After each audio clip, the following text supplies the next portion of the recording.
But the longer we wait, the harder it's going to be.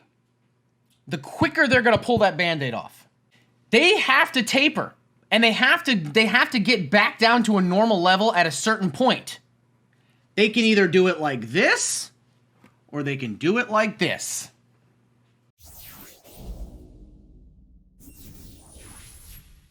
Let's go with how did we get here first, okay? Well, before we blame everything on this year, let's just talk about housing in general, right? So outside of equities, the fastest asset inflation bubble in the world is real estate, right? Let's not talk Canada, because Canada has been gripped by this for a long time, right? In America, it's a little bit different. We actually have more homes than homeless people. We have way more homes than we have people. But the way that we are set up is much different. So this has been going for a long time. In 2000, the year 2000, the average home in America was $149,000. As of this past year, it was $410,000 and rising. Okay, that is a 150% increase on average. On average. Crazy thing too is that if you account for inflation, income and pay is actually down as much as 30% overall. Because that accounts for minimum wage not changing, for the 3% or less higher competition, housing market crash, the economic recovery, population decrease, the whole 9 yards. So people are making less money and houses are going up. So we've been getting into this problem for a while. Now we've had 2 resets since 2001. 2008 crash and the 2012 bubble that came back down and then immediately bought back up. So that's how we got here. What happened in the last 2 years? Several things happened. Supply chain bottleneck. It's like a slinky, right? It's like a slinky, or I saw someone else do the analogy. It's like a water hose, right? So if you've got a spigot on the side of the wall, right? And you've got a hose attached to it. Okay? And water flows out of the hose. That's your supply chain. COVID hit, and you got a kink in it, right?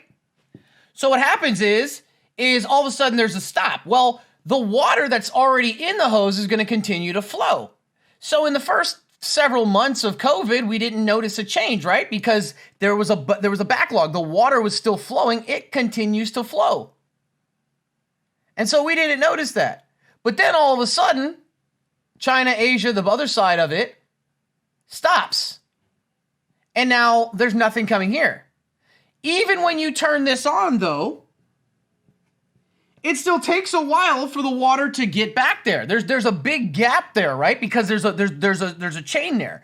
So there's a big supply chain issue. And during that empty time frame is when we originally saw everything come up. So now you've got this big explosion trying to come through. However, in this case, the water hasn't been turned on fully yet, so it's even worse. It's finally starting to come back, but it's coming back so light and low, okay?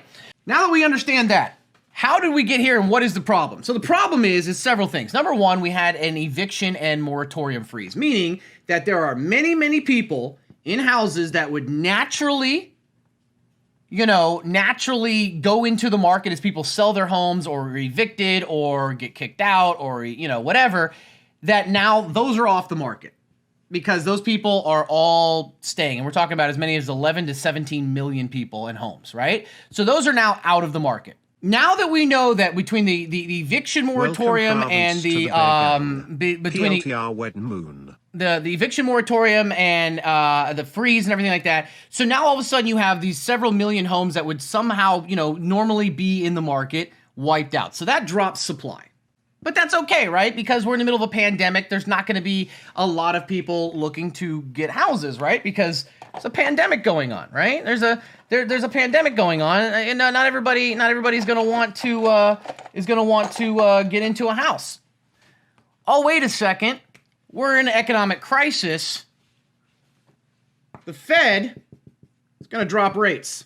Well, why does the Federal Reserve drop the rates? Well, one of the reasons is it makes money borrowing cheaper. And when people can borrow money cheaper, they tend to borrow more money. And when they borrow more money, they stimulate the economy by buying things, whether it's expanding businesses or buying cars or credit cards or houses. Because originally you wanted to buy a house that was $250,000, but at 5%, you're going to end up paying $700,000 for that $250,000 house by the time you pay it off. But now at 2.5%, you're going to save $200,000 of the life of your mortgage. It now becomes more affordable. It now becomes much more affordable to buy a home. So guess what? Everybody runs out and buys homes. We're filling up homes. We're buying houses. We're stimulating the economy. Real estate agents are getting jobs. Cities are getting taxes. Brokerage companies are making money. Mortgage applications everything is going up. Everybody's happy. Problem, though, is that it's not equal where everyone's buying homes.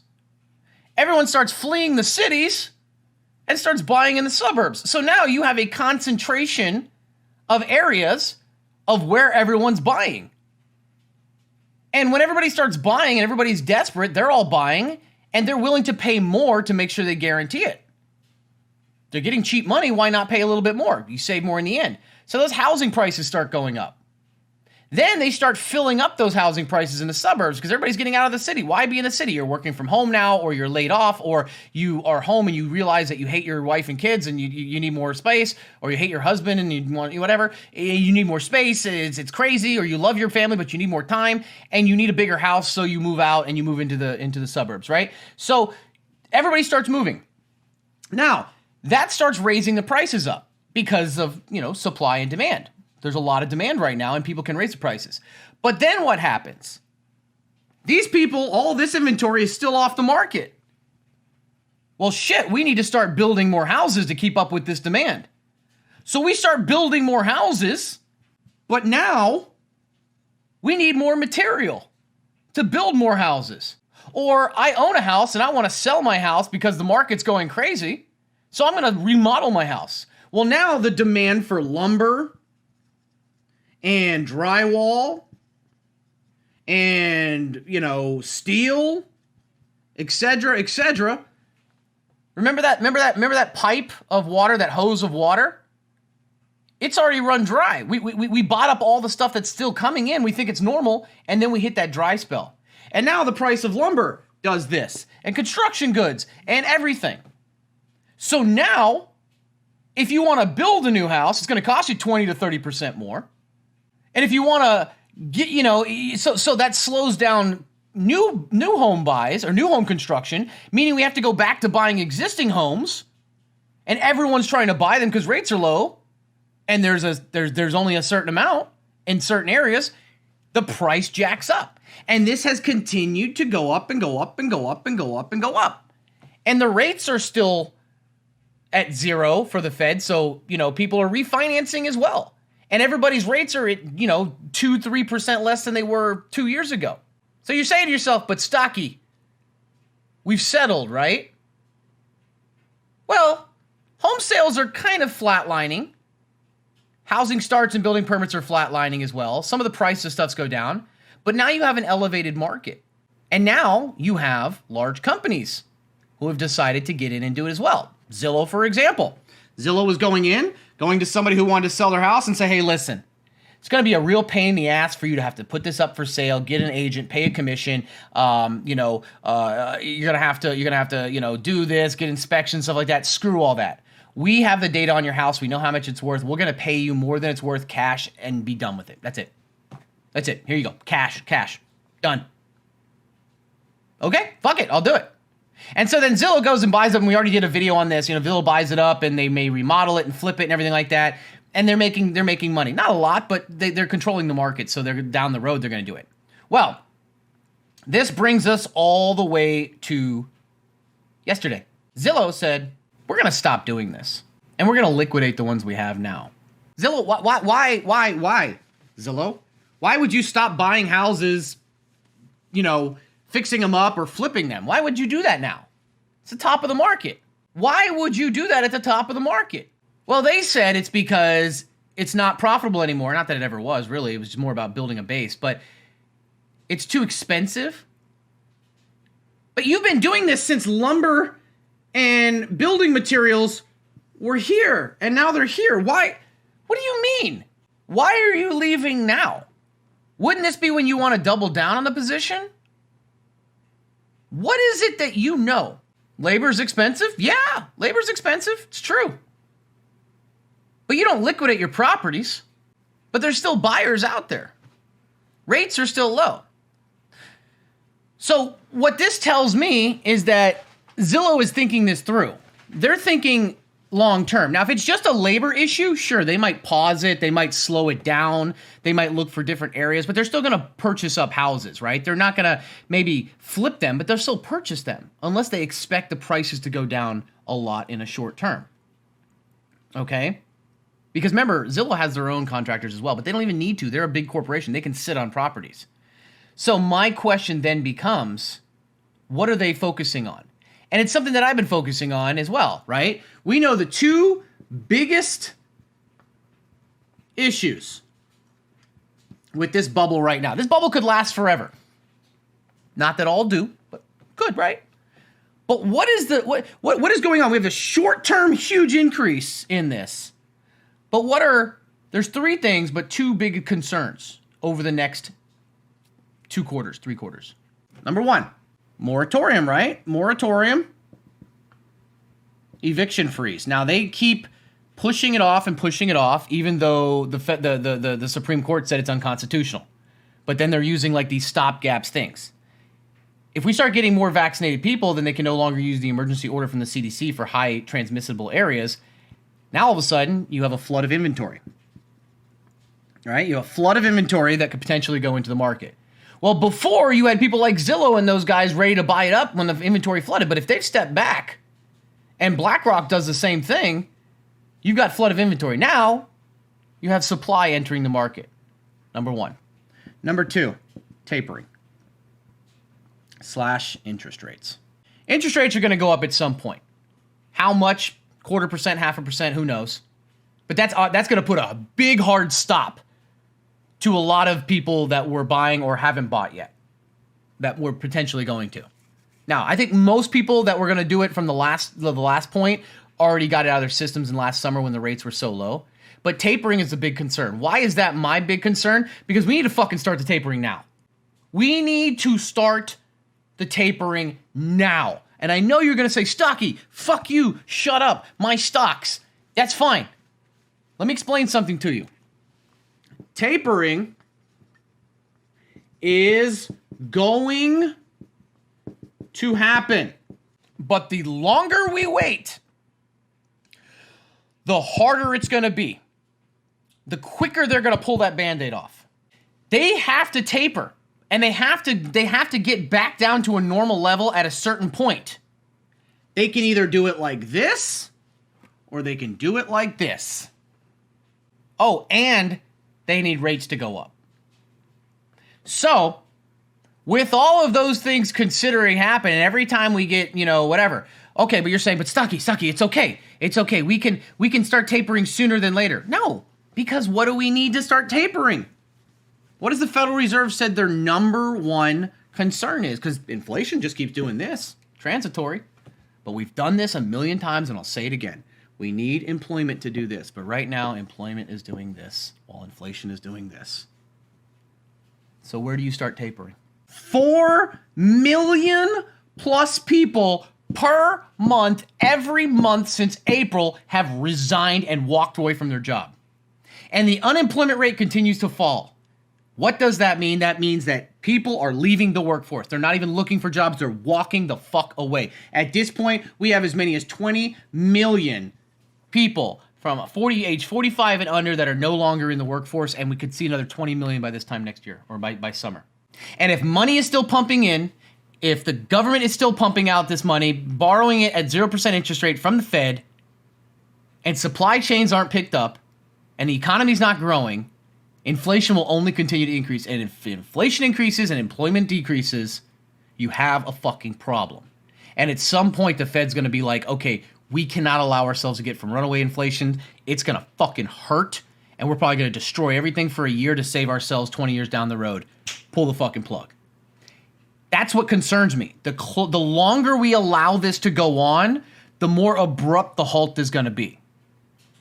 And so, how does that affect the housing market? If your house is up 25% in value, even though nothing changed. But now all of a sudden nobody has free, cheap money to buy houses. There's no demand. And there's more inventory. And then there's a chain reaction. People trying to panic sell, get out, trying to put whatever they can, like that. Others out there, you know, you got people defaulting on loans, you got all that. There's a concern there. Now, I don't know if that's why Zillow's stopping it. Maybe they are, maybe they aren't. But the more I looked into it last night, I was like, I don't know, because it doesn't make sense. A lot of big companies like this will take a loss in the short term for a gain in the long term if they see the money there. But there's potential here. So that's my concern. But if we had the ability to wait 6 months before buying, would you wait it out? Yay, baby. Want to drop mean less housing tax too? Yeah, you have to wait for the next assessment and depending on homestead or not. But I think you guys don't understand what I mean. So some of you guys are very confused as to what I'm saying. So let me draw it like this. All right, so here's what I mean by that. Okay? You buy a house, right? Let's say you buy a house at a regular price, right? Like a normalized price. And in 5 years or 10 years, you need to move. You get a new job, you get a new offer, you get kids. Some woman actually decides that she wants to, you know, breed with you, and you get kids, you need a bigger house, and you want to sell your house, right? Well, here's the thing. If you buy at a normalized rate and you're like, oh, I want to buy here because I want the value to go up. And then in 5 years, when you're trying to sell it, that's when the housing market drops. You lose money. Right? But if you buy the top and then it drops 5 to 10 to 20 to 30 years, now you don't have to worry about that drop as much because you got it out of the way, right? We had the housing crash in 2008. 2008, the housing market dumped, went like this, 2012, and now here we are, right?